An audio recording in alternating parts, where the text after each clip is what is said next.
2024 সালে ছাত্র নাগরিক গণঅভ্যুত্থানে যারা শহীদ হয়েছেন, শহীদদের আত্মার মাগফিরাত কামনা করছি। একই সাথে যারা ফ্যাসিস্ট শেখ হাসিনার হাত থেকে বাংলাদেশকে মুক্ত করার লক্ষ্যে গিয়ে পঙ্গুত্ব বরণ করেছেন, যাদের মধ্যে অনেকেই দু চোখ হারিয়ে গেছেন, তাদের পরিপূর্ণ সুস্থতা কামনা করছি। আমরা আজকে প্রায় 365 দিনের জুলাইয়ের 365 দিনের দ্বার প্রান্তে চলে আসছি। এক বছর অতিবাহিত হলেও আমাদের দেশকে মুক্তি করার জন্য ফ্যাসিস্ট শেখ হাসিনার হাত থেকে যারা লড়াই করেছে, সেই শহীদদের প্রাপ্য সম্মান এবং মর্যাদা নিশ্চিতে অন্তর্বর্তীকালীন সরকার যে প্রত্যাশা ছিল, সেই প্রত্যাশার অনেকটাই তারা ব্যর্থতার পরিচয় দিয়েছে। এখনো আমরা আমাদের ভাইদের লাশের সারি কিছুদিন পরপরই আমরা দেখতে পাই। তাদেরকে পরিপূর্ণ চিকিৎসার ক্ষেত্রেও অন্তর্বর্তীকালীন সরকার আন্তরিকতার ঘাটতি আমরা দেখতে পেয়েছি। আমরা ছাত্র অধিকার পরিষদের পক্ষ থেকে বলতে চাই, আগামীতে বাংলাদেশে যেন কেউ আওয়ামী লীগ হয়ে উঠতে না পারে, সেই জন্য আমরা জুলাই অভ্যুত্থানে যারা নেতৃত্ব দিয়েছে এবং যে জুলাই আমাদের ঐক্যের প্রতীক, এই জাতির প্রত্যেকটা রাজনৈতিক শক্তি, প্রত্যেকটা রাজনৈতিক ছাত্র সংগঠন থেকে শুরু করে ছাত্র, শিক্ষক, কৃষক, আইনজীবী, বুদ্ধিজীবী থেকে শুরু করে সকল শ্রেণী পেশার মানুষকে যেভাবে ঐক্যবদ্ধ করেছে, এই আবার সেই জুলাই ফিরে এসে আমাদের যেন সেই বিভাজনের পথ থেকে আমরা ঐক্যের পথ ধরে রাখতে পারি, দেশের মানুষকে যেন আমরা মুক্তি দিতে পারি। প্রকৃতপক্ষেই আমরা যেন যেই আকাঙ্ক্ষা নিয়ে জুলাই অভ্যুত্থান গঠিত হয়েছে, আমরা যেন কথা বলতে পারি, বাক স্বাধীনতা থাকে, দুর্নীতি না থাকে, যারা রক্ষক হিসাবে আমাদের দায়িত্বে আছে তারা যেন বক্ষ হতে না পারে, যারা আইন শৃঙ্খলা রক্ষাকারী বাহিনী আছে তারা যেন বেআইনি কাজ না করতে পারে, যারা বিচারকের দায়িত্বে আছে তারা যেন অবিচার করতে না পারে। আমরা সেই বাংলাদেশের প্রত্যয়ই কিন্তু জুলাই অভ্যুত্থান সংগঠিত হয়েছে এবং এখন পর্যন্ত আমাদের যে শহীদদের যে মর্যাদা, শহীদদের যে আকাঙ্ক্ষা, সেই আকাঙ্ক্ষা পূরণে আমরা ছাত্র অধিকার পরিষদ আমাদের জায়গা থেকে সর্বোচ্চ চেষ্টা করে যাচ্ছি।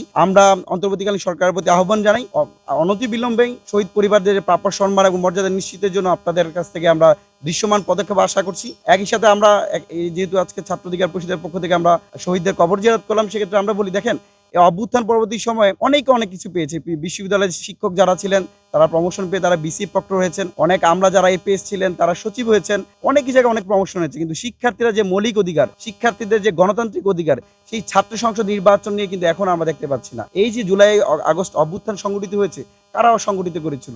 বিশ্ববিদ্যালয় ক্যাম্পাসের শিক্ষার্থীরা। আমরা শহীদদেরই চেতনা মনে করি, আহত যোদ্ধাদেরই চেতনা মনে করি।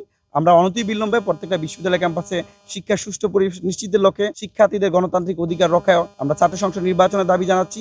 একই সাথে বর্তমান সময়ে যে গত 11 মাস অন্তর্বর্তীকালীন সরকার কোন কোন বিষয়গুলো সংস্কার করেছে এবং আগামীতে কি কি কাজ করতে চায়, তার স্পষ্ট আমরা রূপরেখা দেখতে চাই, দৃশ্যমান দেখতে চাই।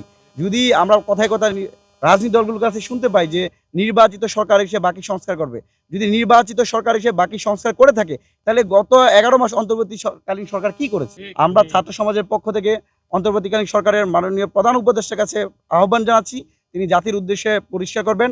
একই সাথে আমরা জুলাইয়ের আকাঙ্ক্ষা, মুক্তিযুদ্ধের যে আকাঙ্ক্ষা, সেই আকাঙ্ক্ষা বাস্তবায়নে ছাত্র অধিকার পরিষদ বদ্ধপরিকর। আমরা আমাদের জায়গা থেকে সর্বোচ্চ চেষ্টা করব। একই সাথে আজকে আমরা বলতে চাই, 10ই মে উপদেষ্টা পরিষদের মিটিং শেষে আইন উপদেষ্টা ডক্টর আসিফুল স্যার বলেছিলেন এই আগামী জুলাইয়ের আগেই আমরা জুলাই সনদ দেওয়া হবে। কিন্তু আমরা দেখতে পেয়েছি এই সরকার প্রতিটা জায়গায় যেমন মিথ্যাচারের আশ্রয় নিচ্ছে। আজকে জুন চলে গেল, জুলাই চলে আসলো, তারা জুলাই প্রক্লেমেশন থেকে শুরু করে জুলাই সনদ দেয় নাই। এই যে তারা কিসের উপর দাঁড়িয়ে আজকে এই গভর্নমেন্টের দায়িত্ব পেয়েছে, তারা উপদেষ্টা হয়েছে, প্রোটোকল পাচ্ছে কিসের ভিত্তিতে? তারা শহীদদের আজকে ভুলে যেতে বসেছে।